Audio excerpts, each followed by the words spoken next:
Chapter 1. The Unexpected Reunion. The galaxy, with its sprawling systems and nebulous mysteries, often hid its most profound truths in the shadows of forgotten corners, tucked away in distant, uninhabited space. It was in one of these quiet, unassuming corners of the universe where the greatest of revelations would unfold. The Phaedra Nebula, an expanse of swirling gases and fragmented star systems, was not a place that saw much traffic from galactic explorers or tourists. It was too far from the well-trodden trade routes, and its space station small, underfunded, and often on the brink of disrepair lacked the grandeur and charm of the popular hubs scattered throughout the known galaxy. Nestled on the edge of this desolate region was a relic, a once thriving hub now reduced to a dimly lit outpost that seemed to be fighting the passage of time. The station, known as Saura Station, was a shadow of what it had once been. Its corridors, once bustling with traders, diplomats, and adventurers, now echoed with the sound of footsteps that seemed to fade into the silence. The walls, coated in years of grime, were the marks of a forgotten past, and the flickering lights overhead cast long shadows that stretched across empty marketplaces and abandoned stalls. Yet, for the few who still called this station home, it was a place of refuge, a place where the noise of the universe seemed to quiet, if only for a moment. The inhabitants of Saura Station had learned to ignore the past, to move forward despite the crumbling infrastructure and the sense of neglect that hung thick in the air. Among them were workers, engineers, mercenaries, scavengers, individuals who had fallen off the main paths of the galaxy and found themselves in a place where they could go unnoticed, where they could simply survive. They didn't ask questions, and they certainly didn't speak of the old days. But on one particular evening, something would disrupt this fragile peace. Something would disturb the stillness that had settled over the station for years. And it would all begin with the arrival of a little alien girl who had nowhere to go. She appeared seemingly out of nowhere, walking through the station's vast plaza with the uncertain steps of someone unfamiliar with her surroundings, her small frame barely visible among the larger figures moving through the crowd. At first glance, she seemed out of place, too delicate, too small, too innocent for this part of the galaxy. Her skin, a soft shade of lavender with tiny green specks across her arms, glowed faintly under the station's harsh lights. Her large, dark eyes were wide with curiosity, though tinged with confusion. She moved with a sense of urgency, scanning the faces that passed by, searching for something or someone. The little girl had arrived with a quiet determination. She had no companion, no guardian, just the resolve to find something, someone, in this vast, cold place. Her tiny fingers clutched a piece of tattered fabric, something that had once been a bright color, but was now worn and frayed with age and use. As she wandered through the crowded plaza, her gaze fixed on the various figures that moved past her, some humans, some other species, all walking in their own worlds, unaware of the small child standing alone among them. Her eyes darted from face to face, hoping, praying, to find what she was looking for. The station's visitors, preoccupied with their own business, hardly noticed her. They passed her by without a second glance, too absorbed in their work or in the business of their lives. She continued her walk, moving toward a cluster of rough-looking individuals gathered around a corner, deep in conversation. She didn't hesitate, though her pace was slower now, as if the weight of the search was pressing down on her small shoulders. She stopped just in front of the group, her little heart beating faster as she took a deep breath, bracing herself for what she was about to say. "Excuse me." The little alien girl's voice, small and timid, broke through the murmur of the crowd, drawing the attention of the group. The figures in the cluster paused mid-sentence, their attention shifting toward her. A tall woman, standing slightly apart from the others, turned toward the girl. Her features were hardened, marked by years of rough living, but her eyes softened as she looked down at the child, who seemed to have appeared out of nowhere. "Yes, little one?" the woman asked, her voice gentle but with an edge of caution. The girl's dark eyes, full of hope and desperation, met the woman's. "Where is my father?" she asked simply, her voice trembling with the weight of her words. The woman blinked, clearly thrown off by the question. It was unusual to see a child, especially one of such a delicate and exotic nature, so far from any established community, and it was even more unusual for a child to be asking about a parent. She looked at the girl for a moment, unsure how to respond, her mind racing with confusion. She couldn't imagine why the child would be here, or what could have brought her to this station. There were too many questions swirling in her mind, too many unknowns. The crowd around them shifted, uncomfortable with the sudden attention. Some of the mercenaries exchanged glances, muttering among themselves, unsure if they should intervene. This was not a place where children came to search for their parents. This was a place where people went to disappear. The woman knelt down, her gaze softening further as she placed a hand on the girl's shoulder. "Why don't you tell me your name, little one?" she asked, her voice calm despite the chaos in her thoughts. The girl's small mouth trembled for a moment before she answered. I am Leah. My father is here. I know he is. I just have to find him." The woman's brow furrowed, her mind working quickly to piece together the strange circumstances. The name Leah was familiar, though she couldn't quite place it. She had heard it whispered among the darker corners of the station, spoken in hushed tones, associated with rumors of a powerful figure from far beyond the reaches of the Federation. She had dismissed the stories as nothing more than idle chatter, the kind that filled the air in places like Sour Station. But now, seeing the little girl standing before her, something clicked. "Where is your father, Leah?" the woman asked, her voice barely more than a whisper, as though speaking too loudly might shatter the fragile moment between them. The little girl looked around the room, her gaze drifting past the rough figures in the crowd, until it settled on a solitary man standing at the edge of the plaza. He was unremarkable in appearance, just another man in a worn-out flight suit, his face obscured by the hood of his jacket. His posture was relaxed, his hands in his pockets, but there was something about him that seemed to radiate a quiet intensity. It was not his physical presence that drew Luya's attention, but the way he stood distant, lost in thought, as though he were waiting for something or someone. "There," Luya said, pointing directly at him, her tiny finger trembling with the certainty of her words. The woman, following the girl's gaze, looked toward the man that Luya had singled out. For a brief moment, she thought she saw something stir in his posture, a flicker of recognition in his eyes. But just as quickly as it appeared, the moment vanished, replaced by the same distant expression that had been there before. The woman felt a shiver run down her spine as she looked back at the little girl. Her breath caught in her throat as she tried to comprehend what she was seeing. "Are you sure?" the woman asked softly, her voice filled with an uncertainty that betrayed the weight of the situation. Luya nodded again, her eyes never leaving the man. "I'm sure. That's my father." The woman stood up, casting one last glance at the crowd before moving toward the man. Her heart pounded in her chest, the words of the child echoing in her mind. This was no ordinary encounter, no simple request. There was something deeper at play here, something that reached far beyond the confines of Sour Station. She could feel it in the air, thick with the weight of unknown histories and untold secrets. As she approached the man, her steps deliberate but careful, the crowd parted around her, eyes following her every move. The air seemed to grow heavier with each step, and the man's posture stiffened as she drew near. He didn't look up, didn't acknowledge her presence, but she could feel the tension radiating from him, as though he were bracing for something. Finally, when she was within arm's reach, the woman spoke.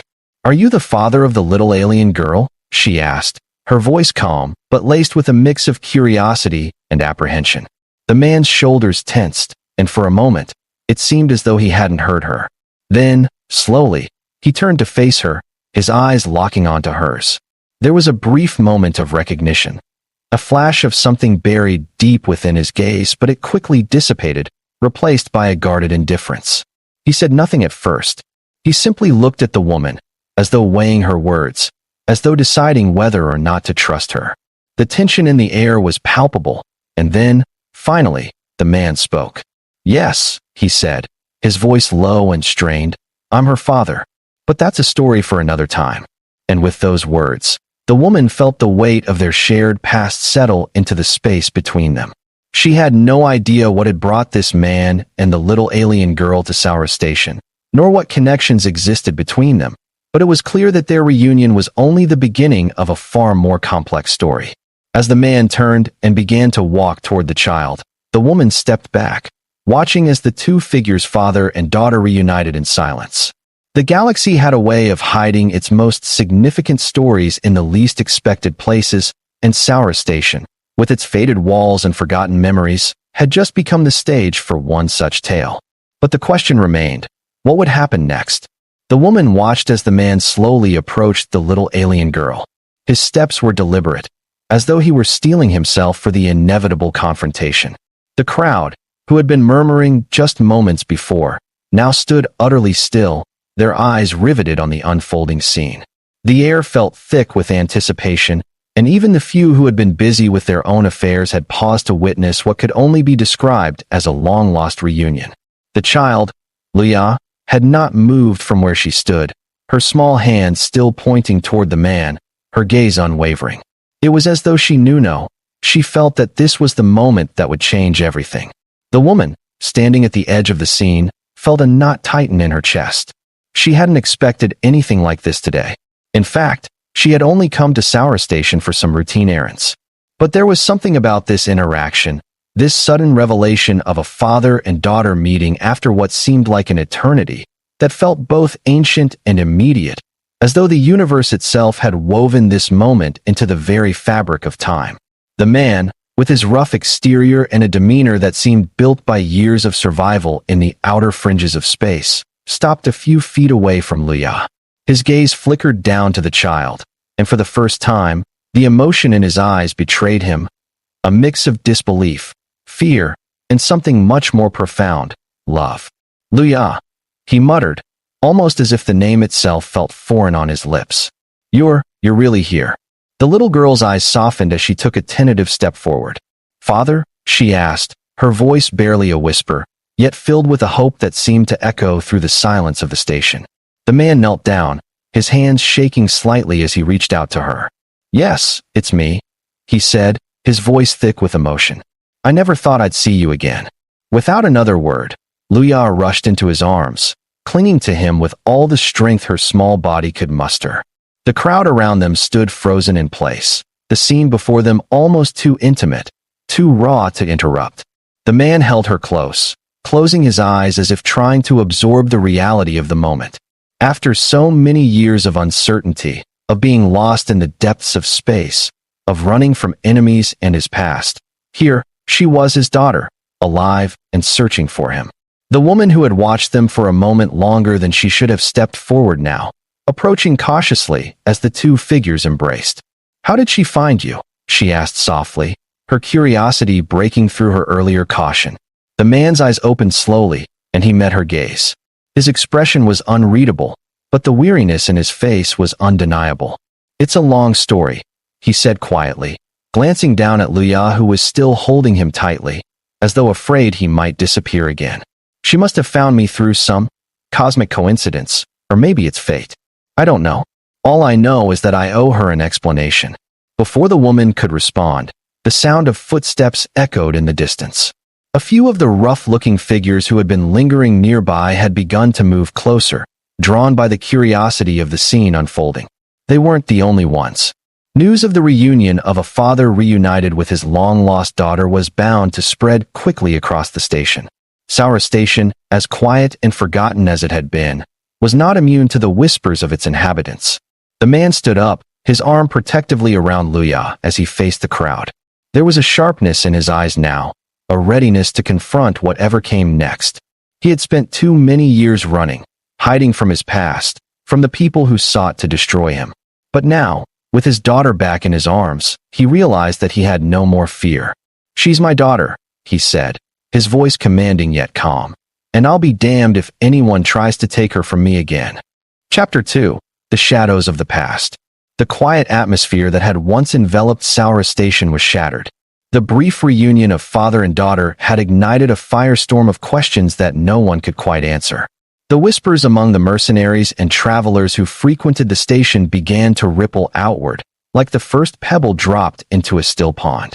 The woman who had first spoken to the father and daughter found herself standing on the edge of the growing storm, sensing that this moment wasn't just about the reunion of a family. It was something much larger, something that could unravel the fragile peace that had existed on Sour Station for years. As the man and his daughter moved through the station's corridors, still clutching one another, as if the world outside no longer mattered. The woman felt a gnawing feeling in the pit of her stomach. She had seen men like him before, loners, outcasts, those who carried the weight of their pasts in the deep scars of their bodies and souls. But this man, there was something about him that unsettled her. It was as if the very air around him was charged with danger. It wasn't just his appearance, rugged and weary from years of hardship. It was something deeper, a shadow that loomed over him, a shadow that she could feel even from a distance. Her name was Mara, and she had been stationed on Saura for far too long. She had become something of a fixture on the station, a quiet observer of the strange and often dangerous happenings that came and went. But today was different. Today, a part of her had been awakened by the sight of the father and daughter, by the power of their reunion. And though she didn't know it yet, this moment would lead her down a path she couldn't possibly have anticipated. Mara's instincts told her to stay out of it, to walk away and let the family have their moment. But that nagging feeling, that sense of unease, kept her rooted to the spot. She couldn't shake the thought that their reunion was merely the beginning of something much darker. As she followed them from a distance, she could see that their interaction with the other station residents was tense. The father, still not fully comfortable with his return, kept his distance from the others, his eyes scanning every face with the sharpness of someone who had been hunted for too long. His daughter, though clearly overjoyed to be reunited with him, seemed to sense his unease and clung to him tighter with every passing minute. Mara's thoughts were interrupted by a familiar voice. She turned to see Corin, a grizzled mercenary who had been stationed on Saura for as long as she could remember. Corin was a man who dealt in rumors, a dealer of information, most of it unreliable, but occasionally useful. He walked up to her, his gruff face twisted into a knowing smile. "You're watching them, huh?" Corin said, his voice low, as if sharing a secret. "Don't get too attached, Mara. That man's trouble. You don't want to get caught up in his past." "What do you mean?" Mara asked, frowning. "He's just a father, reunited with his daughter. What's the harm?" Corin leaned in closer, his voice dropping to a whisper. "His name's Lauren. He's not just some random traveler. The Zetharian Empire's been hunting him for years. They think he's carrying something that could change the entire balance of power in the galaxy." He paused, eyeing Mara carefully, making sure she understood. "And now that his daughter's here, they'll come for him, whether he's ready or not." Mara's heart skipped a beat. The Zetharian Empire? The same empire known for its ruthless conquest of star systems and its use of advanced technologies to control vast swaths of the galaxy? "And you think he has something they want?" Mara asked, trying to keep her voice steady. Corin's smile faded, replaced by a look of grim determination. "I don't think, Mara. I know. And when they come, Saura Station won't be able to hide them. They'll destroy everything in their path to get what they want." Mara's mind raced. She had never been one to get involved in galactic politics. She had kept her distance from the larger conflicts that were tearing the galaxy apart.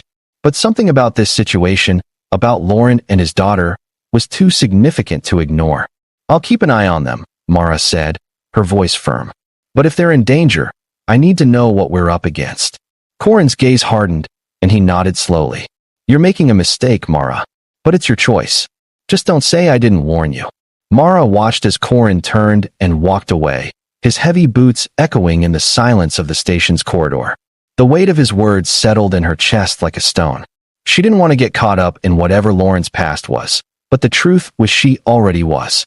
And now, the station, this quiet forgotten outpost, was about to become the stage for a much larger story, one that would change the fate of not just Saura Station, but the galaxy itself. The reunion of a father and daughter was only the beginning. Mara spent the next few hours in quiet contemplation, her thoughts swirling around the strange encounter with Lauren and his daughter, Leah. The idea that the Zetharian Empire, an entity that had conquered and crushed countless star systems, was hunting them down filled her with unease. It was one thing to deal with the occasional outlaw or rogue trader. It was another to be caught in the crossfire of a galactic empire's hunt for something or someone that could shift the balance of power. She couldn't shake the image of the father and daughter. Leah, with her large, innocent eyes and her soft lavender skin, clearly didn't belong here, at least not in a station like Saura. And Lauren. There was something about the way he carried himself, his eyes constantly scanning the room, as if expecting trouble at any moment. The way he held Luya protectively, like a father who knew too well the dangers lurking around every corner, only confirmed Mara's growing suspicion. They were running from something, and it wasn't just the remnants of his past. It was much bigger, much more dangerous. The sound of footsteps broke her from her thoughts, and she turned to see Lauren approaching, his expression serious but not unfriendly. Luya was nowhere in sight, and for a brief moment, Mara wondered if he was here to confront her about the quiet conversation they'd had earlier. "I need to speak with you," Lauren said in a low voice, his tone direct. He didn't waste time with pleasantries, and Mara appreciated that. "Of course," she replied, keeping her own voice steady. She had dealt with far worse than this, but something told her this conversation wouldn't be so simple. "What's on your mind?" Lauren glanced around the corridor, ensuring no one else was within earshot, before stepping closer. "I know you've heard the rumors," he said quietly, his eyes scanning the room like a hawk. "About me, and about Luya. I need to make one thing clear. The Zetharian Empire won't stop until they have her. They think she's a key to something that could change everything." Mara's pulse quickened as she processed his words. She had suspected as much, but hearing it confirmed made the gravity of the situation hit her like a physical blow. The Zetharian Empire had a reputation for being relentless in their pursuit of power, and if they believed Luya was the key to some galactic weapon or technology, there would be no end to the lengths they'd go to in order to capture her. "What is it they think she has?" Mara asked, her voice barely above a whisper, as though speaking too loudly might bring the danger closer. Lauren hesitated, and for the first time, Mara saw a flicker of vulnerability in his eyes, a glimpse of the man who wasn't just a father, but someone with a heavy burden. "I don't know," he admitted, his voice raw. "But I do know that whatever it is, it's tied to her, to the way she was born. I thought I could keep her safe, that we could outrun it. But now that she's found me, I don't know what comes next." Mara felt a pang of sympathy for him, though she quickly tamped it down. Sympathy had no place in a galaxy as harsh as theirs. She couldn't afford to be soft, not when the stakes were so high. But still, she couldn't help but think of the little girl how she had stood in the plaza, eyes filled with so much hope, despite the obvious fear she must have carried. "You've come a long way to find her," Mara said, her tone steady but gentle. "Why Sour Station? Why here?" Lauren's gaze darkened, and for a moment, his eyes lost focus, as if recalling some distant memory. "Because it's a place they wouldn't think to look. It's off the beaten path, forgotten by most, and that's exactly why it seemed like the safest place for us. I never thought I'd find her here, though she found me." He sighed, the weight of his words hanging in the air. "It's a mistake. I should have kept moving. I should have stayed hidden." Mara felt the weight of his words, but she didn't let herself react. The truth was, she could see now why Sour Station had been the perfect hiding place for them. The station's reputation as a dead end, a place for those who had nowhere else to go, made it the perfect place for someone trying to vanish from the galaxy. It was isolated, disconnected from the larger conflicts that raged across the stars. But as Lauren spoke, she could see that their luck had run out. If the Zetharian Empire had finally caught up with them, Sour Station was no longer the safe haven it had once seemed. "What do you want from me?" Mara asked, her voice calm but sharp. Lauren's eyes met hers, and for a brief moment, he didn't answer. He looked away, his jaw tight. "Help. I don't know who else to turn to. You know the station, you know the people here. If anyone can help us disappear again, it's you." Mara took a deep breath. She had lived long enough in the shadows of the galaxy to know that helping him would put her own life in jeopardy. The Zetharian Empire didn't tolerate failure, and if they thought they were being thwarted by a lowly mercenary, they would stop at nothing to find her and destroy her. But there was something in Lauren's eyes, something beyond desperation that made her hesitate. He wasn't just a father trying to protect his daughter. There was a history here, something buried deep beneath the surface, and Mara knew that she had to make a choice. "I'll help you," she said finally, her voice steady. "But we'll need to move quickly. The Zetharian Empire is relentless. If they're already on their way, we'll need to act fast to keep her safe." Lauren nodded grimly, the tension in his shoulders easing slightly, though his face remained a mask of determination. "I know. I've been running for years, Mara. I don't know how long I can keep this up." "We'll figure it out," Mara said, her voice firm. "But we're not alone in this. There are people here who can help, but I'm going to need your trust." Lauren hesitated, but after a long pause, he nodded. You have it. Mara stood there for a moment, the weight of the decision heavy on her shoulders. She had just agreed to take on a task that could very well cost her everything. But something inside her stirred, a sense of responsibility, perhaps, or a desire to make a difference in a universe that often seemed indifferent to the suffering of its inhabitants. Either way, she had chosen a side, and there was no turning back. Chapter 3: The Zetharian Approach. The days that followed were filled with a quiet intensity. Mara and Lauren began planning their next move, knowing that time was running out. They couldn't stay on Saura Station much longer. Every passing moment brought them closer to the Zetharian Empire's inevitable arrival, and if they weren't careful, they would be caught in the middle of a galactic storm that would destroy everything in its path. Lauren and Luya stayed hidden in one of the station's lower levels, the area farthest from the main traffic routes. Mara took it upon herself to gather information and secure passage for them off the station, all while keeping a close eye on the movements of the Zetharian fleet, which she knew would arrive sooner rather than later. The station's network was old, filled with outdated sensors, but it was still functional enough to provide them with warnings if something approached. They didn't have much time, and Mara could feel the pressure mounting with each passing minute. One evening, as the last light of the sun dipped beneath the station's horizon, Mara received a warning one that chilled her to the core. The Zetharian fleet had entered the system. They were no longer in orbit around a distant planet. They were here. Her heart raced as she rushed to find Lauren. He was waiting, his face drawn with anxiety, his hands fidgeting with the edge of his jacket. They're here, Mara said, barely able to keep the panic from her voice. The fleet's in orbit. We need to move, now. Lauren's face hardened. I know. It's only a matter of time before they send someone to find us. I have a plan, but it's risky. What kind of plan? Mara asked, her eyes narrowing. I'll need you to trust me, Lauren said, his voice low. We can't leave by ship. They'll track us the moment we do. But if we take the station's old maintenance tunnels, we might have a chance. They're not mapped, not to the Zetharians. It'll give us the time we need to get to a safe location. Mara hesitated, but she knew they didn't have many options. Lead the way, she said, steeling herself for whatever came next. They moved quickly, navigating the forgotten passageways that ran beneath the station's core, a labyrinth of dark, cold tunnels that had long since been abandoned. The Zetharians wouldn't know about these routes, they would never think to look here. The question was whether it would be enough to keep them safe. As they descended deeper into the station's underbelly, Mara couldn't shake the feeling that they were running out of time and that whatever was waiting for them at the end of this path might not be the escape they hoped for. But for the first time in years, she felt a glimmer of hope. It wasn't much, but it was enough to keep moving forward. And maybe, just maybe, they could outrun the galaxy's most powerful empire. The air in the maintenance tunnels was stale, thick with the scent of old machinery and the faint mustiness of a place long forgotten. Mara moved with purpose, her footsteps echoing in the silence, while Lauren followed close behind, his daughter Luya nestled beside him. The child was silent now, her small hand clutching her father's, her wide eyes darting from shadow to shadow as they passed through the labyrinth of underground passages. The tension between them was palpable. Mara's mind was racing.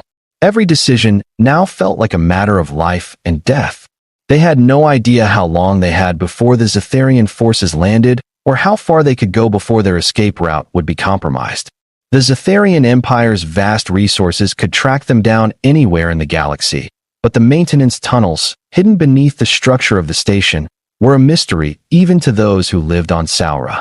These forgotten pathways were rarely used, as they were unstable and often blocked, a hazardous maze designed for no one to find their way through. Still, it was their best shot. They moved quickly, Mara leading the way, her senses heightened as she scanned every corner. Lauren, usually the one with the most confidence in their plans, seemed less certain now. His eyes flickered constantly over his shoulder, watching for any signs that they were being followed or that danger was creeping closer. He knew the Zetharian Empire well. He had lived in its shadow for years, always one step ahead of its assassins and operatives, always running. This way, Mara muttered as they rounded another corner, her voice barely above a whisper.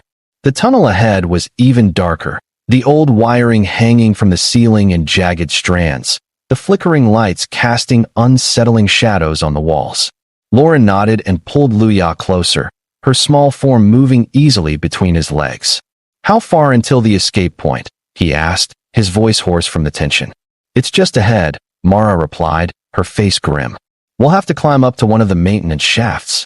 If we're lucky, there's a ship docked at the far end of the station that's unregistered. We can use it to leave before the Zetharians notice." Lauren didn't respond at first. His thoughts were elsewhere, and his mind was calculating, assessing, trying to work out every angle of their plan. There was always a risk when running from the Empire, but this was different. They weren't just trying to escape a bounty hunter. They were running from an empire that could destroy entire worlds with a flick of their fingers. As they continued, a strange, unsettling noise echoed through the tunnels. A sound of movement, the unmistakable creak of old metal shifting, followed by the scuffling of boots. Someone was coming. Someone was ahead. "Hide," Mara hissed, pulling Lauren and Luya into a nearby alcove. Her heart raced as she pressed her back against the cold stone, her breath shallow. She didn't know how much time they had left before the Zetharians would be onto them. This was the moment of truth, the moment when they would either slip away unnoticed or be caught in the net the Empire was casting over them. The sounds of footsteps grew louder, and Mara's instincts screamed for them to keep moving. But there was nowhere to run now. She motioned for Lauren to stay silent, her finger pressed to her lips. The footsteps grew nearer and nearer, and just as Mara feared the worst, they stopped. The silence that followed was deafening, suffocating.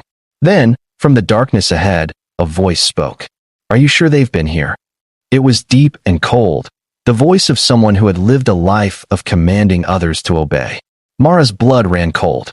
The Zetharian Empire was notorious for sending specialized squads to track down and capture fugitives. They had their best people for this type of operation, individuals who could smell fear and who knew how to flush out the most skilled of rogues. "They must be," another voice responded, the tone clipped with authority. "Check the other maintenance shafts. We'll sweep the entire station if we have to." The Zetharians were closing in, and now they had no choice but to make a break for it. Mara glanced over at Lauren. His eyes were wide, his expression fierce but desperate. He knew what this meant. They had to move, and they had to move now. He pulled Luya close to him, and without a word, they began to move again. Chapter 4. The Final Escape. They sprinted through the tunnels, the sound of their feet echoing like thunder in the confined space. Time seemed to stretch endlessly as they made their way to the maintenance shaft. Mara's heart pounded in her chest, and every corner, every shadow, seemed to hide a threat. They were so close, yet every instinct screamed that they weren't going to make it. The tunnel ahead opened up into a small maintenance bay, the rusted remnants of old ships lining the walls like forgotten bones. There, in the far corner, sat a battered, unmarked transport ship, its engines powered down and cloaked in dust. The ship was old, much older than the more advanced Zetharian vessels, but it was their only chance. Mara moved toward it quickly, but just as she reached the ship's hatch, she heard the unmistakable hum of Zetharian transport ships descending from above. They had arrived. "We don't have time," Mara shouted. She pulled open the hatch and climbed into the cockpit, quickly firing up the engines. The ship's systems flickered to life with a low whine, but as the lights blinked on, Mara knew they were running out of time. Lauren was the next to enter, Luya still clutched tightly in his arms. "Are we ready?" he asked, his voice urgent but calm. "Almost," Mara muttered, her fingers dancing over the controls. "Just keep low. Once we're out of the station's gravity well, we can make the jump." The Zetharian ships loomed overhead, casting massive shadows over the station as their engines roared to life. Mara could see their silhouettes against the station's backdrop, massive warships that could vaporize entire fleets with a single strike. There was no time for subtlety now. They had to leave, and they had to leave fast. Mara punched the throttle, and the transport ship surged forward, its engines roaring as it shot out of the maintenance bay and into the station's dim atmosphere. She knew they had seconds before the Zetharians locked onto their position, but there was no turning back now. "Hang on," Mara shouted, steering the ship through the narrow corridors of Saura Station, avoiding obstacles and debris that littered the station's exteriors. The Zetharian ships began to move, following them in hot pursuit. Lauren gripped the back of the seat tightly, as they shot out into the vacuum of space. There, beyond the station, a vast sea of stars awaited them, but it wasn't the stars that mattered now. It was the immediate danger they faced. Behind them, a Zetharian warship began to accelerate toward them, its weapons primed, ready to destroy them. Mara's fingers danced across the controls, locking onto the coordinates she had pre-programmed. The jump was risky, an uncharted route that cut through a dense asteroid field, but it was their only chance to evade pursuit. "Brace for impact," Mara warned, her voice tight with focus. The ship jolted as it leapt into hyperspace, the familiar blur of stars streaking past them as they disappeared into the void. But as the ship stabilized, the sound of the Zetharian pursuit faded, and for a moment, there was nothing but silence. Lauren exhaled, his shoulders relaxing for the first time in what felt like years. Luya, still in his arms, looked up at him, her eyes wide but filled with trust. "We're safe, for now," Mara said, her voice low but filled with resolve. "But we've just started running. The Zetharians won't stop, and they'll be looking for us every step of the way." Lauren looked at her, his expression unreadable. "I know, but now we have a chance to disappear and live, and I'm not going to waste it." Mara nodded, her eyes fixed on the vastness of space ahead. "We'll keep moving. But wherever we go, we'll have to keep moving faster than they can catch us." As the stars blurred around them, they were no longer just fugitives, they were survivors, running from an empire that would stop at nothing to destroy them. But for the first time, they had hope. And with that hope came the possibility of something better, a future where a father and his daughter could find peace, no matter what the cost.